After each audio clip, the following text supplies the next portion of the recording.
அப்படின்னு சொல்லக்கூடிய செவ்வாய் பகவான் பூமிக்காரகன்னு பேர்.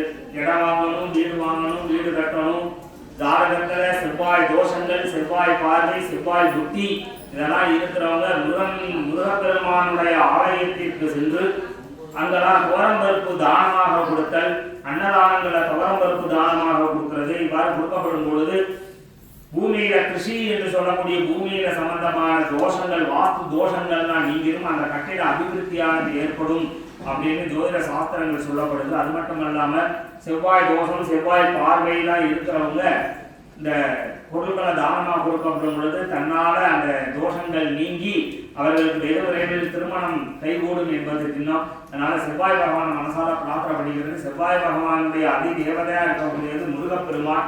முருகப்பெருமானை மனசால பிரார்த்தனைப்படுகிறது. தரணி கர்ப்ப சம்பூதா வித்யுத்கா விவாக்ரமம் குமார் சக்தி வத்ரஞ்ச மங்களம் பிரணமாம்யஹ அங்காரக தேவதாப்ய ஸ்வாஹா.